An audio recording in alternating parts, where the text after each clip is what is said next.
आज हम बात करने वाले हैं धान में लगने वाले शीत ब्लाइट रोग के बारे में। इस वीडियो के माध्यम से आज हम इसके कारण जानेंगे, इसके लक्षण जानेंगे, इससे बचाव के लिए हम क्या उपाय कर सकते हैं और यदि शीत ब्लाइट हमारे खेत में लग गया है तो कैसे हम इसका इलाज कर सकते हैं। इन सभी सवालों के जवाब पाने के लिए इस वीडियो को पूरा देखिए।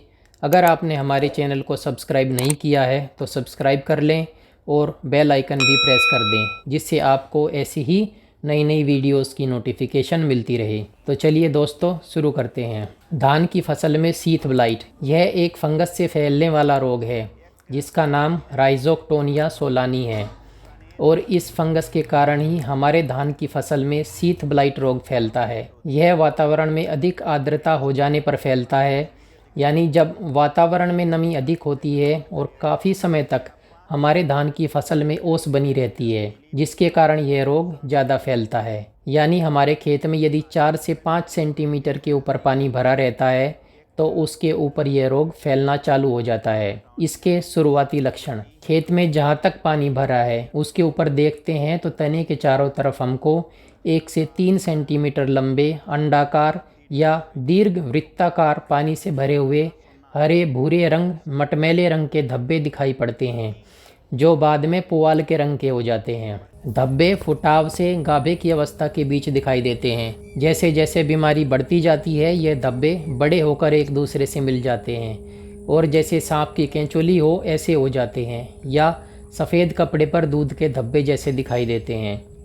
यह बीच में से सफ़ेद और इनके किनारे भूरे रंग के दिखाई देते हैं। यह रोग बूटिंग से हेडिंग तक अर्थात नीचे से ऊपर को फैलता है। अनुकूल परिस्थितियों में रोग बढ़ता जाता है, धीरे धीरे ये ऊपर तक फैल जाता है और फिर एक पौधे से दूसरे पौधे में फैलता जाता है। यदि पत्तियों पर इसके लक्षणों के बारे में आपको बताएं तो पत्तियों पर हरे भूरे रंग के पुआल जैसी धारियां बन जाती हैं। यह पौधे के एक एक पत्ते को सुखाकर बाली में दूध लेकर जाने वाली पाइप गांठों को गला देते हैं तथा पौधा मर जाता है, जिसके कारण उत्पादन पर काफ़ी अधिक प्रभाव पड़ता है।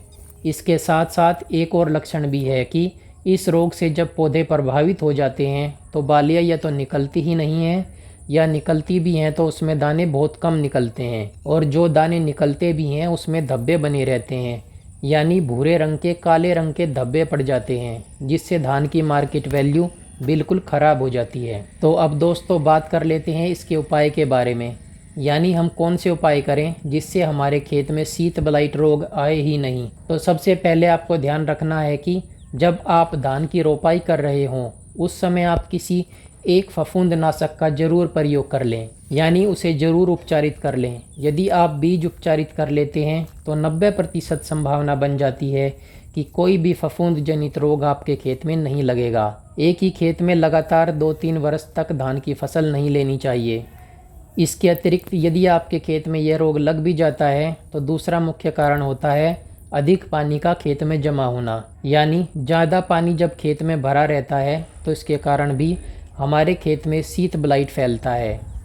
इसके अतिरिक्त इसका एक और कारण है अधिक यूरिया का प्रयोग करना। यदि हम उर्वरकों का प्रयोग क्षमता से ज़्यादा कर लेते हैं तब भी शीत ब्लाइट रोग फैल जाता है। तो चलिए हमको इससे बचाव करना है तो जब यह रोग दिखाई पड़े या एक आधा लक्षण दिखाई पड़े तो हमको यूरिया और सभी उर्वरकों का प्रयोग बंद कर देना चाहिए, और यूरिया जो हम प्रयोग करते हैं उसकी थोड़ी थोड़ी मात्रा लेकर के कई बार में प्रयोग करें, जिससे यह रोग नहीं लगेगा। खेत से हर 15वें दिन पानी निकालने पर यह रोग कम हो जाता है। इस रोग के फफूंद नष्ट हो जाते हैं। खेत का पानी समय समय पर सुखा देना चाहिए। खरपतवारों को नष्ट कर देना चाहिए।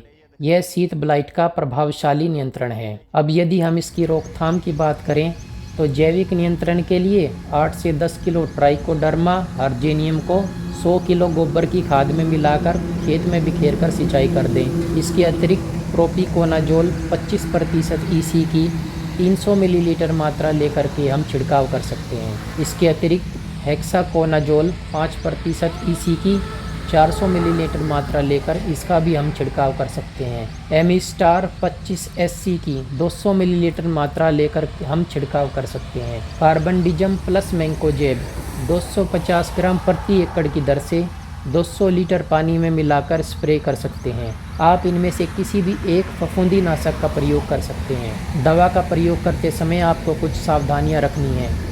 उचित मात्रा में दवा का प्रयोग करें और 10 से 15 दिन के अंतर पर दूसरी बार भी दवा का छिड़काव करें। एक ही फफूंदीनाशक का दूसरी बार प्रयोग न करें, जिससे आपको अच्छा रिजल्ट मिलेगा। इन दवाओं का जब प्रयोग करते हैं तो कम से कम 150 से 200 लीटर पानी में मिला करके ही इनका प्रयोग करें, जिससे आपको फ़ायदा मिलेगा। और समय पर छिड़काव करें। यदि आप देर करते हैं तो भी आपको काफ़ी नुकसान हो सकता है। यदि आप इन छोटी छोटी बातों का ध्यान रखते हैं और सही समय पर उचित मात्रा में और सही पानी लेकर के छिड़काव कर देते हैं तो आप शीत ब्लाइट पर आसानी से नियंत्रण कर सकते हैं। आज के लिए इस वीडियो में बस इतना ही। उम्मीद है आपको ये वीडियो पसंद आई होगी। अगर आपके पास भी कोई सुझाव या सवाल है तो कमेंट सेक्शन में ज़रूर लिखें। धन्यवाद। मिलते हैं अगले वीडियो में।